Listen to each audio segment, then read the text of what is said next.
Jamal Niaz here with Peter Fury after Hughie's second round TKO over Chris Norrad. Peter, what did you make of that performance? Yeah, I was happy with it. He done what he needed to do. He got him out of there. He done what he needed to do and done what he should have done against that level of opponent. In terms of preparing for that level of opponent, you know, Hughie and yourself have said there wasn't a lot of footage to go off. So in terms of that fight camp, was it purely just working towards Hughie's strengths and trying to evolve him as a fighter, as with every other camp? Yeah, when you know your fighter and you've got confidence, you don't need to see footage of fighters. And this guy was 17-0, looked down his record, he hadn't fought anybody of note. So we checked out in Canada where he trains. He won some NABA title. He's been boxing 10 or 15 years. And, you know, what can you say about him? And he's durable. We know he's been sparring with Keane and sparring and stuff, so he holds a shot. So that's why we got him. He's 17-0. He's going to do the rounds. And, you know, it's fair play to him. He took some heavy shots there, and he did. He come through it. He did. You know, a lot less would have went down. Yeah. So he did. He's not because can't look at the guy and say, oh, you know, he's no good. Look, he got blitzed. Anybody in the world would have been hit with them shots would have went the same way. I'm not saying that would have happened because obviously as the level steps up, you can't hit people like that. But nobody's taking them kind of shots. You know, he just couldn't take it anymore. So the motivation going into a fight of this caliber is to make a statement of intent and a reminder why Hughie is up there with the best in the division. 100%. You know, look, like I said, there's no point talking about it. Let's do it.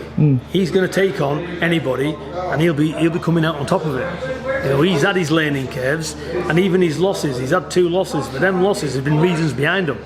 One, we believe he got robbed with. Yeah. We believe he won the world title. But he's an uncrowned WBO world champion. The second one, he's took a fight injured, gone to Bulgaria. He's come open in 2 rounds against doctors' advice, telling us it's going to hold.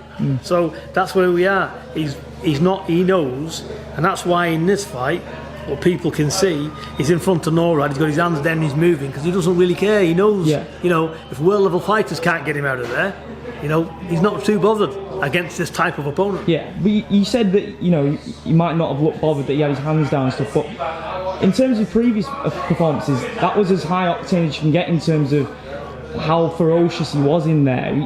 We've not seen him go borderline headhunting like that, but could you see him perform like that in the future against a high caliber opponent? Would you see that sort of performance coming out from him? 100%. His style has changed quite a lot. Yeah. You know, we've done a lot of changes with him, but he can box as well. You know, when the level opponent comes up, you'll see his hands come up. He'll be more cuter, more movements. But against this level opponent, he just walked through him basically.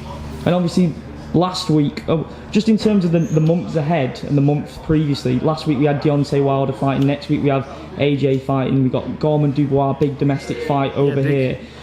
Just to have Hughie amongst all that, there's no shortage of inspiration, is there, to stay motivated, stay hungry? Absolutely. You know, we're going to take stock and we're going to look to get Hughie in some big fights. But are you salivating at that prospect? Because, you know, if Hughie was around 10 years ago, there wasn't a lot of world level competition, a lot of exciting fighters out there. But for your sake, in your ideal world, when Hughie makes it to the pinnacle of the sport, he's going to get there knowing that he's beaten the best there is out there. 100%. You know, look, he is getting there. He's fought the best in the world already.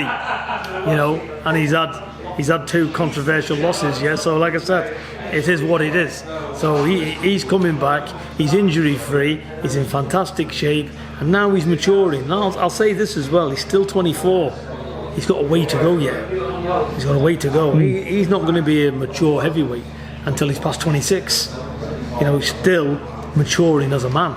You know, look, people say, oh, I've heard people comment on the social media, could he make cruiserweight? Are they daft? He's 15'11". Does he look fat to you? 6'6" in the air. He's a big man. So if he could make cruiserweight, we'd have him at cruiserweight. You ain't going to never see cruiserweight. He was cruiserweight when he was 16 or 17. You know, this is a heavyweight division. He belongs in this division, nowhere else. He's a proper heavyweight, you know. And but he's trimmed down, and he's ready. He's in fantastic shape, and he can do the rounds very well. And next up for you guys, when are you looking to get Hughie back in the gym training for a next fight? Because Mick said 4 times this year he wants to see him get in there, including this one just on tonight. Well, if we'd have got good rounds for Hughie, we'd have looked at September, but now I'm going to speak to Mick and Ali and see if they can get him on in July. Yeah. You know, because 2 rounds is not much for me. You know, I'd like to see him busy. You know, I want to see him have 4 fights. He's had 1. I'll see him get 3 more. So you thinking world level opponent September, October time? Certainly, if we can't get a world level opponent, we'll have to have a look. Yeah. You know, even a domestic fight will take something. We'll have a look at it. Yeah, I mean, certainly to the end of the year, in his last fight, world level fight for sure. domestically, potentially the winner of Alan Price, would that be something that you'd be looking at as well? Yeah, it's a possibility. We'll look at it. Yeah. No problem at all. Awesome. If it's available, yeah, why not? All right, I'm going to let you go, Peter. It's very late, but No problem. thank you so much for your time as always. Thank you.